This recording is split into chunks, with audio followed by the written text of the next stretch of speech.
Hello everyone, আসসালামু আলাইকুম। কেমন আছেন সবাই? আশা করি সবাই ভালো আছেন। তো বলেন তো দেখি কাদের কাদের সাহস আছে এই গরমের ভিতরে বিয়ে খাওয়ার। আমার তো অনেক সাহস, দেখতেছেন না, সবাইকে নিয়ে বিয়ে খেতে চলে আসলাম। এই যে আমার ছোটো বোনটার বিয়ে, গাইলোদের ভিডিও শেয়ার করছে, আজকে তার বিয়ে আর কি।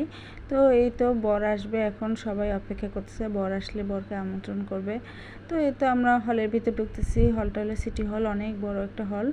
তো যাই হোক, হলটা অনেক সুন্দর করে সাজাইছে, খুবই ভালো লাগছে। আগে এত সুন্দর করে সাজায় না, এখন দেখলাম যে অনেক সুন্দর করে সাজাইছে। এটা কি ইভেন্টসের লোকরা সাজাইছে নাকি মানে হলেরই মানে ইয়ারা সাজায়, সেটাই আর কি জানি না।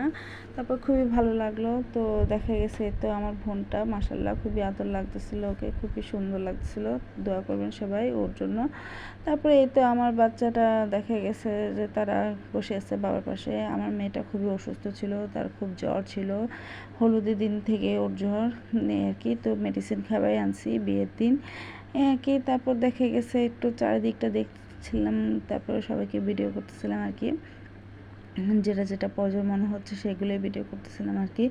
এর বেশি আর কি ভিডিও করবো, তো এইভাবে বলেন তো। তো এই তো বর আসলো, বরকে নিয়ে সবাই মানে বর ফোনে একসাথে বসে ছবি তুলতেছে, সবাই তাদের সাথে বসে ছবি তুলছে, ভিডিও করতেছে। এটাই তো মানে একটা, যেটাই হোক এটাই তো সুন্দর। তারপরে এ তো দেখা গেছে যে আমার বোন ছোটোটা এটাও খুব সুন্দর ফটোশ্যুট করতেছিল, আমার বোন মেজোটা তুলে দিচ্ছিল। এরপরে আমি একটু সুষমার পাশে বসলাম, আমার ছোটো বোনটার পাশে বসেই আমি একটু ছবি তুললাম, ভিডিও করলাম আর কি। তারপরে এরপর দেখা গেছে যে তো আমার বোন মেজোটা সহ আবার বসলাম। এরপর আমার বোনের মেয়ে ছেলের বড়টা আর কি, সে তারে বসে একটা পোস্ট মার, সে এমন পোস্ট মারছে কি ভেংসি দিছে না হাসতেছে কোনটাই বুঝতেছি না আর কি। তারপরে এই তো বরকনের টেবিলটা একটু দেখাচ্ছিলাম, খুব সুন্দর করে সাজানো হয়েছে, খুবই ভালো লাগছিলো, মানে খুবই সুন্দর হয়েছে। তো আমরা এখন খাওয়া টেবিলে যাব আর কি, খাওয়া দাওয়া করবো। রাত তো হয়েছে অনেক, এই জন্য খাওয়া দাওয়া তো করতে হবে। তো বিয়ে বাড়ি মানে এই তো খাওয়া দাওয়া, তাই না? তো এই তো খাওয়া দাওয়া করবো আর কি। এই তো বসলাম আর কি টেবিলে, আমরা মাঝখানে লাইনে বসিনি, আমরা এক কোনায় বসছি যাতে একটু নিরিবিলিভাবে রিল্যাক্সে খেতে পারি। তো আমার আম্মু এই তো তার বান্ধবীর সাথে কথায় জমে গেছে, তুমি খুব মানে কথাই বলতেছে আর কি। বান্ধবীরা অনেকদিন পাইলো, অনেকদিন পর, তো একটু ভালো মতো কথা বলতেছে আর কি। আমি একটু চারিদিকটা ভিডিও করতেছিলাম।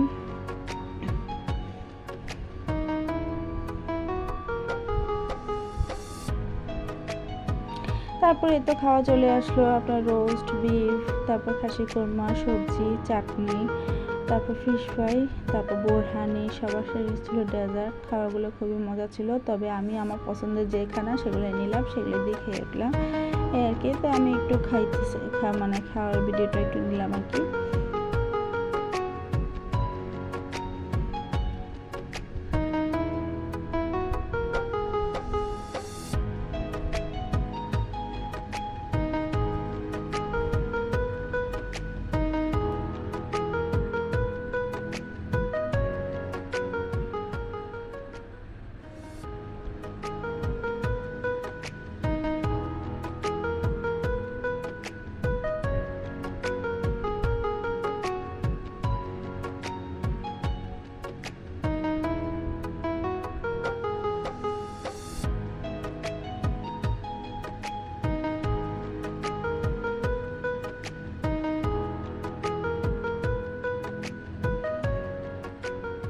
তারপর এত খাওয়া দাওয়া শেষ করে এরপরে আমরা দেখে গেছি কিছু ছবি তুললাম, কিছু ফটোশ্যুট করলাম আর কি। তো এটা আমার হাজব্যান্ডকে নিয়ে একটু ছবি একটু ভিডিও করে নিচ্ছি আর কি। তারপরে এরপরে আমি নিজে একলা একটু নিজের একটু ভিডিও করে নিলাম। জানি না কেমন হয়েছে ভিডিও, আপনারা একটু বলবেন। হ্যাঁ এই আর কি। তারপরে তো আমার মেয়েকে নিয়ে একটু ছবি তুললাম, এরপরে আমার বোন মেজোটার সাথে একটু ছবি তুললাম, এরপরে এই তো আমার হাজব্যান্ডের সাথে ছবি তোলা, এরপরে যে কনের সাথে বসে কিছু ছবি তোলা, এরপর আমরা 3 বোনে একসাথে ছবি তুলছি। এরপর স্টেজ হল থেকে বের হয়ে আসলাম। এরপর যাওয়ার টাইমে বাচ্চাদের কিছু ছবি তুলছিল ওর বাবা, তো আমি একটু চারিদিকটা ভিডিও করে নিচ্ছি আর কি। তো এই আর কি, ভিডিওটা এই পর্যন্ত। সবাই ভালো থাকবেন, সুস্থ থাকবেন, বেশি বেশি লাইক কমেন্ট শেয়ার করবেন। আল্লাহ হাফেজ।